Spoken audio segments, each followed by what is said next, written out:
screen. So the next section is, so hopefully now you've got your users, you've got your profiles, you understand your customer a little bit, you understand who they are. Now we need to understand where they are. So we're going to take a look again at this awesome little marketing strategy PDF. Feel free to use anytime. And there's a section in here about the landing page. So as you're doing that project, you know, you can go up to the week 2 section and check that out, because there's some really good tips there. But this next step is understanding where our potential users hang out online. So there's tons of tools that we can use, like blogs, YouTube, Facebook, Instagram. There's so many options, Snapchat, all of that stuff. But we need to understand where we can find them. So YouTube. So what I want you to do right now, open a tab on another screen. Simply just search for your product keywords, so like tracking poker or fitness or whatever, on YouTube, and see what the most popular video is. And this gives you an idea of what people are interested in, the channels people watch, and potentially revealing, you know, several of the influencers in that niche, you know, whoever the most popular poker YouTuber is. So list 5 of your, you know, of those popular videos in that niche, you know, how-to videos, discussion videos, how to play poker maybe, or how to work out, how to do a push-up. And then I think there's an area in this called the action guide, which you can see.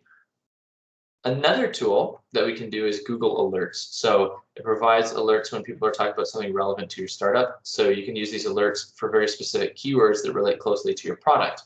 So you can look into that and engage in conversations tailored to, you know, the things you want to see on blogs that are discussing something you care about. So you can set up Google Alerts to say those keywords again and then be alerted when a blog is talking about that.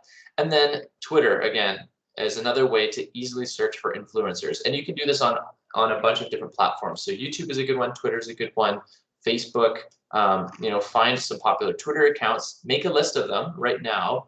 And I actually want you as homework to try contacting some of those people. Try commenting on some of those YouTube videos and getting in contact with some of those channels, or maybe the lesser known channels, because he actually mentions he has a lot of success with like the medium channels, not the most popular ones, but the medium ones, because they don't expect as much money, but you get a really decent size following of people still that are engaged in that topic. And then search engines, which are a really simple way to find blogs, forums, you know, top blogs for poker, how to play poker, and find different resources that are linked to and discussed online. So it could be Google forums, it could be, you know, whatever forum website that people use to talk about that stuff, and use those tools to start communicating and connecting with some of those people who run those forums and getting traction with your marketing. So groups, forums, you're going to do the same thing. You're going to have a list of, you know, several key blogs, forums, influencers on YouTube for that specific niche, and then go through and input all of that information into, you know, if you're keeping track of this in Google Docs or Google Sheets, and separate it for each niche. And then in that spreadsheet, you can list all those influencers and forums out where your audience is active online. You're going to collect all of this information, and you can use Google Ads to collect, you know, traffic statistics about the number of unique visitors, pages viewed, and other key information for each blog. So you can get, you know, analytics based on how many people are visiting, and you can keep track of this information in that Google Sheets document. All right. And then, you know, start reaching out to those people, start telling them about your landing page and your website. Week 4, this is relating to your landing page. And before I talk about that, we're going to go to week 2. So this is just some helpful tips for your landing page. And I really encourage you to read through this, because it talks about how he fosters new users, how he has his call to action here right away. And then, you know, you tell your story. You pick 3 features to talk about on your landing page. You give them a call to action immediately, a way to interact, a way to put their email in, a way to click a button, play a video.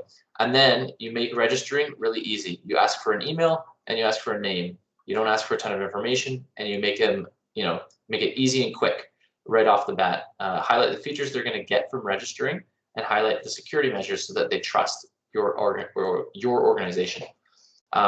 Give them, you know, testimonials.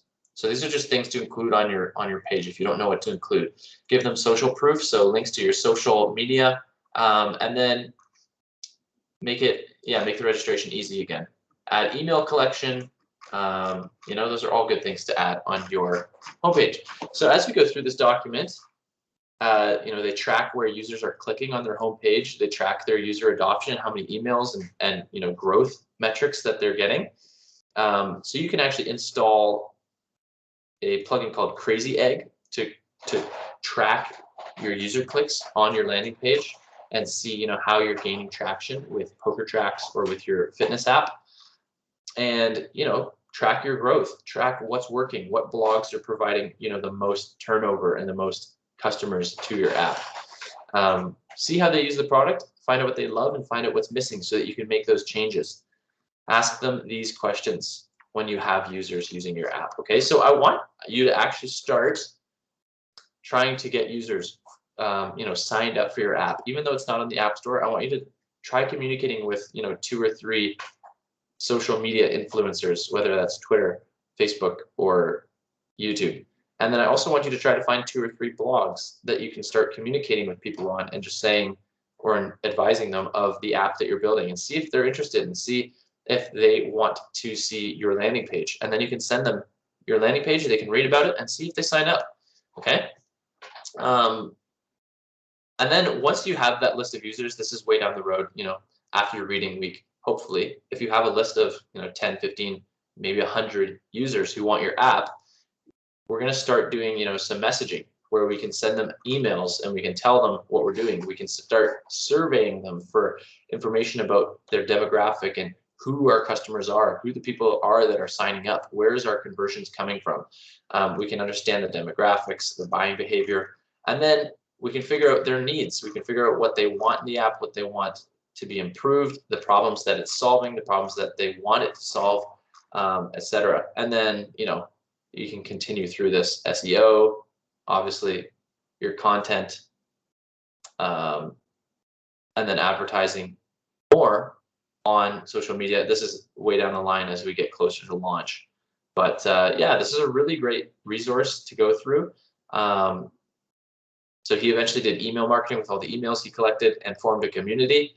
And then when they launched, they had 1 million people download their app. So try doing that. I'm not grading it by any means. If you are going to reach out to those people, those creators, or those influencers, or those blogs, I'm not going to grade you based on that, but I think it is for your own benefit to really see if you can push yourself and get a user base to use what you're building in this class.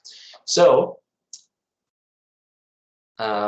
please use those resources. Watch that 10-minute video. I'll try to send out a little reminder email to watch that video, because it's a really good summation of the tactics he used and just hopefully inspiration for you with your product that you're building. But maybe I'll give you guys a little bit of time in your groups, in your breakout rooms, to just Google and discuss some creators and some blogs that you could hopefully reach out to some of those users on. Okay, so I'll just start the breakout rooms again. Just discuss maybe 5-10 minutes. Each person can Google, see what they can find. Make a list of it in Google Sheets or Google Docs. So document it and store it in your Microsoft Teams or in your, whatever your group uses to store that information. And then throughout the week, try to reach out to some of those people. So just discuss in your breakout rooms. I'll give you 10 minutes. I'll kind of try to check in, and then when you're finished, we're finished. So that's all I have for today. So I'll just do the breakout rooms. I'll kind of hop around and check in with you.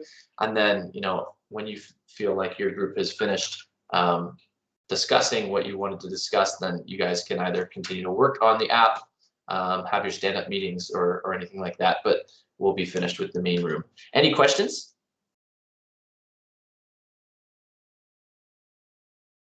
All good. Okay, I'm going to stop the recording here.